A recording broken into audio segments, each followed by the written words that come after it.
E não precisa de religiosidade para você se relacionar com Deus, cara. Não precisa. Tem gente que pensa, os religiosos, né? Jeová Jireh. E aí ele engrossa a voz. Jeová Jireh. Jeová Sabaoth. Jeová Rafá. Nissi. Tzedekenu. E aí ele chama Deus com vários nomes. Yahvé ou Yahweh. Yahweh.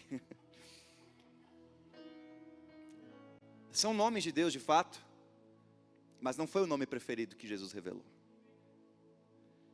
Quando Jesus vem, e olha que loucura, é como se ele estivesse num grande orfanato, não se esqueça disso. E nesse grande orfanato ele revela o nome preferido de Deus: Pai. Pai.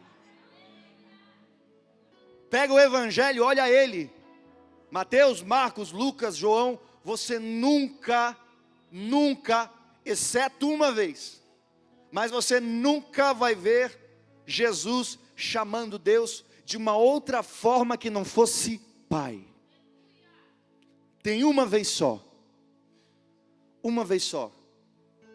que ele chamou de uma forma diferente, mas todas as vezes, desafio você, pega o evangelho e procura. Sempre Deus chamou Deus de Pai, porque era a maneira preferida, aliás, é a maneira preferida de Deus. Obviamente Ele quer ser o seu Deus, o seu Senhor, mas acima de tudo Ele quer ser o seu Pai. E Jesus teve que vir, Jesus teve que pisar na terra, porque estava uma loucura isso aqui, cara. Os homens estavam vivendo um caos, longe de Deus, vivendo vários problemas. Aí chega Jesus, e para aquele bocado de órfãos, Ele aparece como o único filho, e Ele diz: ei, tem um Pai celeste, diferente do Pai terreno, é um Pai do céu, e esse Pai, Ele está adotando muitos filhos. Esse Pai está adotando muitos filhos. Sabe, os homens estavam sofrendo, assim como acontece nos dias de hoje. A gente tem muitas pessoas machucadas, feridas, traumatizadas por circunstâncias que viveram na vida, na infância, dentro de casa, com os pais. Enfim, a juventude é marcada por traumas, basta você pesquisar.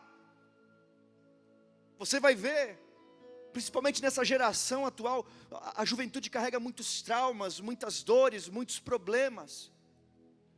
Só que de contrapartida existe um Pai que quer ajudar você a superar esses traumas, a passar por cima desses problemas. Existe um Pai celestial. A Bíblia vai falar de um cara chamado, inclusive uma sugestão para quando você tiver um filho, Mefibosete. A Bíblia fala de um cara chamado Mefibosete. Quem já ouviu falar do Mefibosete? Mefibosete, ele era um príncipe, cara. Ele era um jovem príncipe. Aliás, uma criança. Príncipe. Porque o pai dele era rei de Israel, Saul. Aliás, Jonatas, perdão. Saul era o avô. São tantos nomes na Bíblia que a gente fica meio... Ele era filho de Jonatas. Jonatas era filho de Saul, que era rei de Israel. Então, no sistema de monarquia, como é que acontece, gente? O pai morre, assume o filho, certo? Então ia chegar um momento em que Mefibosete, ele se assentaria no trono de Israel, e ele seria o rei de Israel.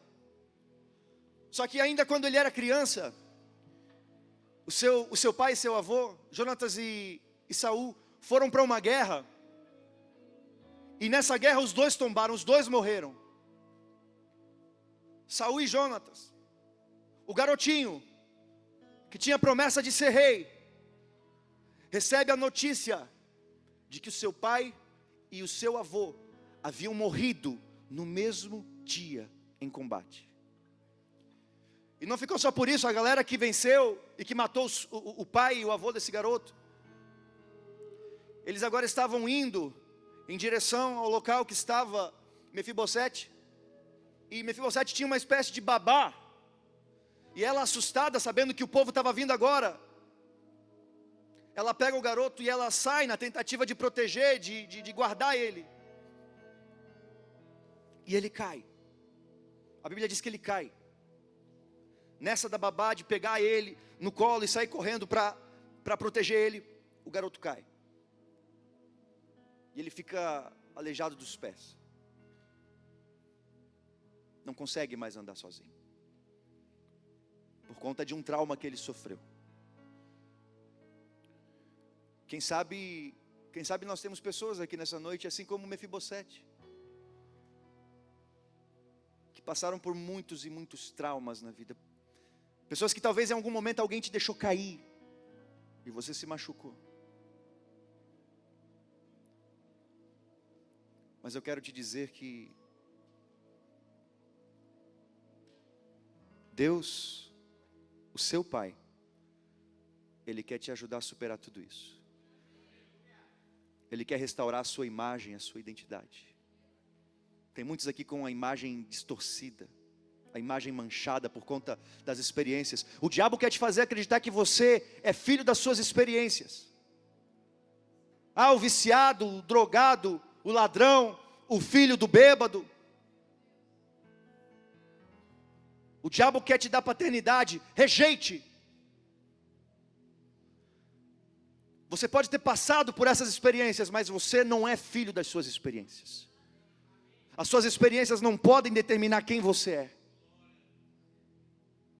A experiência de Mefibosete mexeu com a identidade dele. A Bíblia vai dizer que esse garoto, ele foi para uma terra longe, uma terra pobre, uma terra de miséria. E lá ele viveu rejeitado, abandonado, desamparado. Uma vida ruim, pensa numa vida ruim e triste que viveu esse garoto. Não se esqueça, ele tinha a promessa de ser rei. Do nada acontece um monte de coisa na vida dele, e ele se vê agora numa terra longe, uma terra de miséria, uma terra de escassez. Para quem sabe um pouquinho da história, Davi era amigo de Jonatas, pai de Mefibosete, que morreu. E Davi se assenta no trono de Israel. E como ele gostava muito de Jonatas, ele fala assim para um dos servos dele: será que não existe mais ninguém da casa de Saul vivo? Será que morreram todos? Será que todos estão mortos? A Ziba, que era vamos falar funcionário, né, do rei, falou assim: ó, tem um, mas esse aí está todo destruído. Tem um, mas ele está todo acabado, ele está com a vida dele na miséria, está longe, numa terra. Aí Davi falou assim: olha, pois eu quero que ele se assente na minha mesa. Eu quero que você vá, eu quero que você busque ele, que você traga ele aqui para mim. E aí a Bíblia vai dizer, eu não estou lendo porque se a gente lê, a gente ia ficar até meia-noite lendo a história do Mefibosete, tá? Então estou tentando sintetizar aqui para você. Ziba vai, né, um empregado do rei Davi, busca Mefibosete, que estava lá, todo, né, definhado, todo destruído, de repente passando fome, porque era uma terra de fome, era uma terra de sofrimento. E aí ele vai, enquanto ele estava no trajeto para chegar até o rei, ele de repente foi, sei lá, se auto-sabotando. De repente pensando que o rei ia castigar ele, ia matar ele. Porque não era normal, imagina, o rei chamar para você estar diante dele. Geralmente era para condenação, era para juízo, para decretar a morte. Então de repente Mefibosete foi no caminho todo assustado, todo apavorado. Meu Deus, o que vai acontecer comigo quando eu chegar diante do rei? E de repente é assim que você se sente, cara. Você chega na presença de Deus achando que Deus vai te punir, achando que Deus vai te machucar, que Deus vai sentenciar você.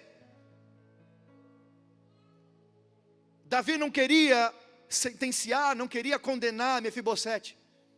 Davi queria restituir a vida de Mefibosete.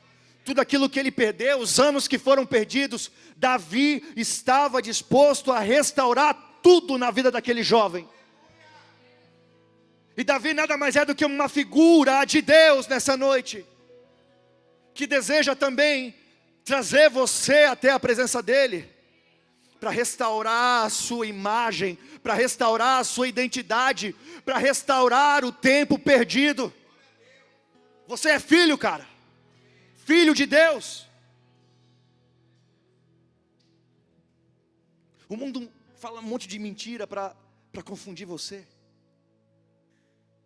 Um dos problemas que mais afetam a juventude nos dias atuais, rejeição. Igual Mefibosete, se sentia rejeitado, excluído.